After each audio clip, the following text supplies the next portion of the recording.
श्रीमन्नारायण नारायण हरि। आज का विषय है कि भाग्य बड़ा है कि कर्म बड़ा है। एक समय की बात है कि दो मित्र थे जिनका नाम था भाग्य भट्ट एवं कर्म भट्ट।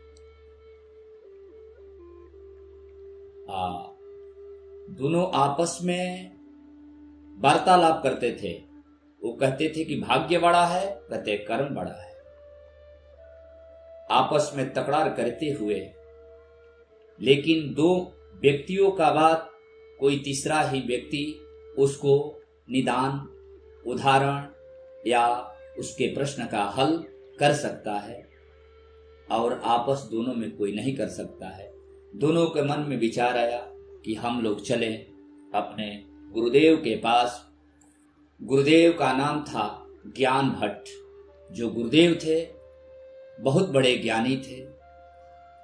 दोनों लोग आपस में वार्तालाप कर कर कि तू कहता है कि ज्ञान भाग्य बड़ा है, अब मैं कहता हूं कि कर्म बड़ा है, इसका निर्णय कौन करेगा?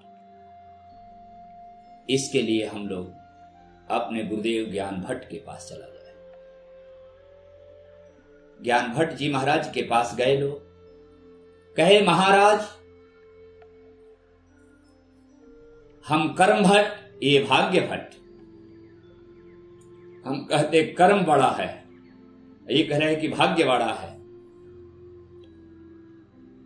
तो इसका निदान और उत्तर आप ही समुचित दे सकते हैं, दूसरा कोई नहीं दे सकता है। गुरुदेव आपके चरणों में साष्टांग प्रणाम करता हूं। कृपा कर कर हम लोग दोनों मित्रों को आप संतुष्ट करिए। ऐसा कहते हुए गुरुदेव कहे, तुम लोग चलो हमारे प्रणकुटी में और तुम लोग को मैं एक बार में निर्णय कर दूंगा कि कौन बड़ा है और कौन छोटा है। ऐसे स्थिति में ज्ञान भट्ट जी महाराज अपने शिष्यों को लेकर प्रणकुटी के पास पहुंचे और प्रणकुटी में पहुंचने के बाद कहे कि दोनों शिष्यों को अंधेरी कमरा में या कुटिया में ऐसे जगह दोनों को डाल दिए और कहीं से उसमें थोड़ा भी उजेला नहीं जा रहा था। एकदम अंधेरी रात की, दिन में भी रात्रि दिखाई देती थी, रात्रि में रात्रि दिखाई ही देता था। और दोनों को उसी जगह पर बंद कर दिए और दोनों कहे कि ठीक है, इसमें निर्णय हो जाएगा दोनों को आपस में कि कौन बड़ा है और कौन छोटा है। इस स्थिति में दोनों को बंद कर दिया। कर्म भट्ट और भाग्य भट्ट दोनों, भाग्य भट्ट सोच लिया कि भाग्य में जो होगा देखा जाएगा। वो भगवान नाम का जाप प्रारंभ कर दिया, अनुष्ठान प्रारंभ कर दिया। और कर्म भट्ट सोच रहा है कि जब तक कर्म नहीं करेंगे तो मुझे फल नहीं मिलेगा।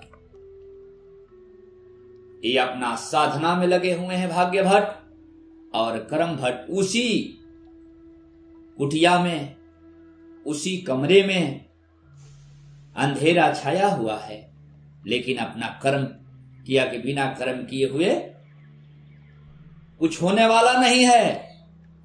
ऐसी स्थिति में भाग्य भट्ट साधना पर बैठ गया और कर्म भट्ट उसी कुटिया में, उसी कमरे में।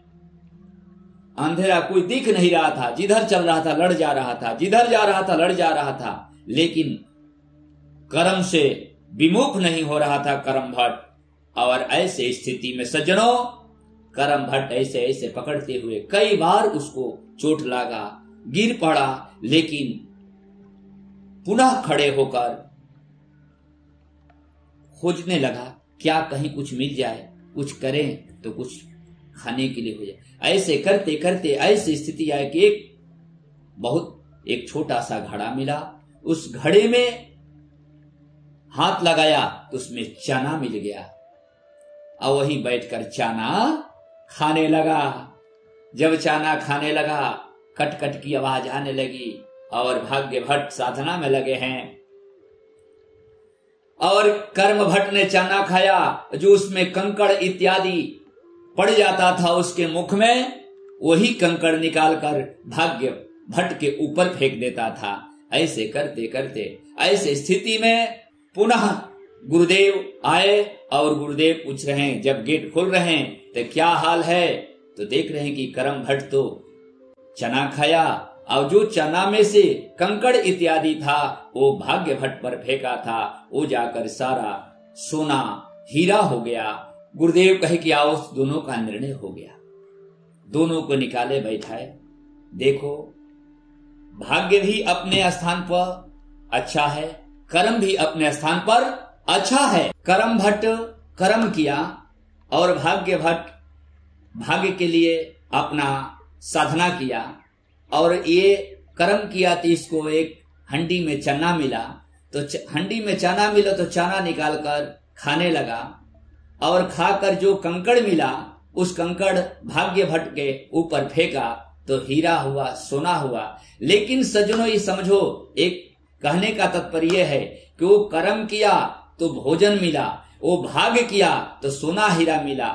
लेकिन जब तक दोनों की जुती, दोनों का भाग्य और कर्म एक साथ नहीं, एक व्यक्ति के पास दोनों नहीं रहेगा तो कभी सफलता नहीं हो पाएगा। इसलिए कर्म करने वाला का भोजन मिला, भाग करने वाले को सोना और हीरा मिला। इसलिए भाग्य और कर्म दोनों एक साथ होना चाहिए। जिसके पास भाग्य और कर्म दोनों है वही व्यक्ति राजा है।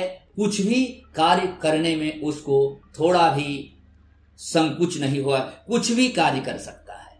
बोलिए बाल कृष्ण भगवान की। तेरी लीला सबसे न्यारी न्यारी